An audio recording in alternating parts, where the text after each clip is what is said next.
Le baptême, pour la majorité des églises évangéliques, est un baptême d'adultes par immersion complète.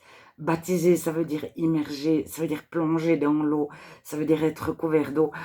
Quand on respire au sortir de l'eau, on respire pour la première fois en tant que chrétien. Et le baptême est accompagné d'un témoignage pour témoigner publiquement sa conversion à la foi chrétienne. On témoigne publiquement de sa nouvelle naissance. Avant, je ne croyais pas en Dieu. Avant, je me comportais comme le monde. Dieu m'a touché comme ci, comme ça, comme ça. Pourquoi je me suis mis à croire en Jésus? Comment ça se fait que j'ai choisi la Bible plutôt que le Coran, etc., etc. Et il y a un témoignage public et le baptême est vu comme une démonstration publique de la conversion. Alors, pourquoi adultes? C'est parce que les évangéliques étaient des fois vus comme des sectes et on ne baptisait pas les gens qui n'étaient pas majeurs. Mais souvent, il y a des jeunes de 14, 16 ans, même avant, qui souhaiteraient être baptisés. Alors, dans certains pays, on baptisera un jeune de 15 ans qui s'est converti à 15 ans. Parce que la logique, c'est de baptiser juste après la conversion. Alors, certains avaient déjà été baptisés en tant que bébés. Et ils ont dit, nous avons été élevés par nos parents, des croyants qui étaient convaincus qu'il fallait nous baptiser bébés. Et au moment où je souhaite me rebaptiser à 17 ans ou à 25 ou à 42, je vais contre mes parents. Je remets en doute ce que mes parents ont fait. Et 2 ou 3 personnes n'ont pas souhaité se faire baptiser pour la première fois par immersion en tant que chrétiens parce qu'ils estimaient qu'ils avaient été élevés dans une famille réellement chrétienne avec des parents qui avaient été convaincus. Alors, ça, j'ai découvert dans une dénomination, dans un pays en France, et c'est pas tout à fait des évangéliques. Et ils ne font pas partie des fédérations évangéliques. Mais exactement la même dénomination en Allemagne ne, ne, ne pense pas la même chose. Alors, ces personnes-là, lorsqu'elles ont elles-mêmes des enfants et qu'elles ne se sont pas fait baptiser en tant qu'adultes, ont des fois le souhait de faire baptiser leurs enfants. Alors, dans 9 dénominations évangéliques ou 9 églises, donc juste les personnes d'une ville, indépendamment de leur dénomination, dont 98% des assemblées, on leur dira non, on ne baptise pas un bébé. C'est pas possible. Alors il existe l'église libre, qui est chacun fait comme il veut, qui est assez proche des protestants.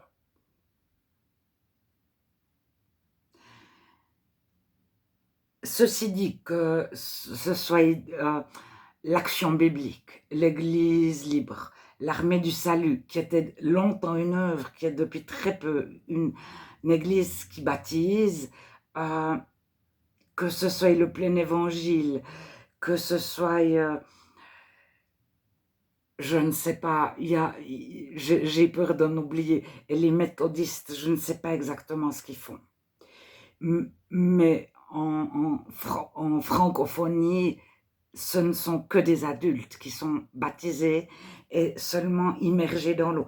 Alors, j'ai vu sur Internet que certains orthodoxes plongent des tout petits bébés minuscules dans l'eau en totalité. Ils ne leur donnent pas 3 gouttes d'eau sur la tête. Alors, après, on va demander au bébé de choisir quand même de suivre Jésus ou pas.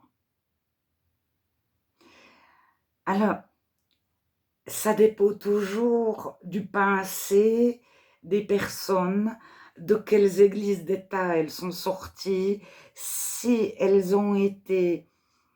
se sont converties juste avec la Bible, sans avoir été du tout influencées par un mouvement ou un autre. Et elles peuvent en arriver à penser qu'il y avait le baptême de Jean, c'était les Juifs qui se purifiaient constamment dans l'eau, parce que le baptême représente la purification, et ils le faisaient constamment. Ils se purifiaient sans cesse, et ils devaient être purifiés pour aller au temple. Le temple, pour un évangélique, c'est son corps. Chaque chrétien est un temple. Euh,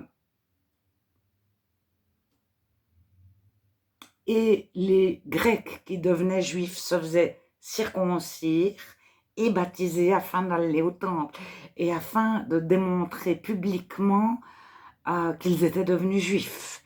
Et c'était justement mourir à soi-même au fond de l'eau en tant que grec et renaître, respirer à nouveau pour la première fois, revivre en tant que juif. Alors, il y a le baptême de Jean dans la Bible, c'est-à-dire le baptême des Juifs. Mais après, Paul parle d'un autre baptême, qui est le baptême du Saint-Esprit. Alors, aucun évangélique n'attribue de pouvoir au baptême d'eau.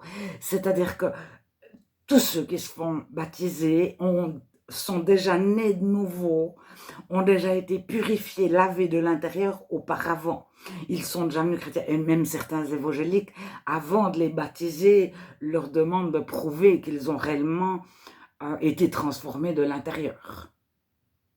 Alors, des fois, on demande aux nouveaux baptisés de montrer patte blanche, plus qu'à un ancien presque.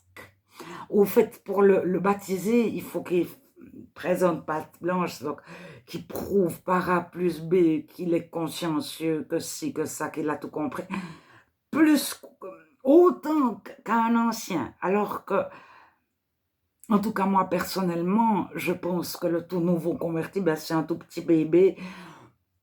Alors, il est né de nouveau ou pas, mais après, forcément, c'est un petit bébé, et un petit bébé qui marche par l'esprit. Mais prenez un tout petit enfant, il tombe, il se relève, il tombe, il fait des erreurs, il essaye de sauter trop loin parce qu'il se croit grand, et puis il tombe parce qu'il a couru trop vite. Alors, le petit bébé nouvellement converti chrétien, on ne peut pas lui demander d'être un ancien alors qu'il vient de se convertir. Alors, jusqu'à quel point les personnes qui exigent tellement des nouveaux marchent elles-mêmes par l'esprit ou sont elles-mêmes sous un joug pesant de il faut pas, je devrais pas, hein, sans connaître Dieu. Parce qu'il y a des pharisiens qui sont des faux frères, mais il y a des pharisiens qui sont des faux prophètes, des faux docteurs, des faux Christ, La Bible nous en parle beaucoup. Jésus nous en parle beaucoup. Paul aussi.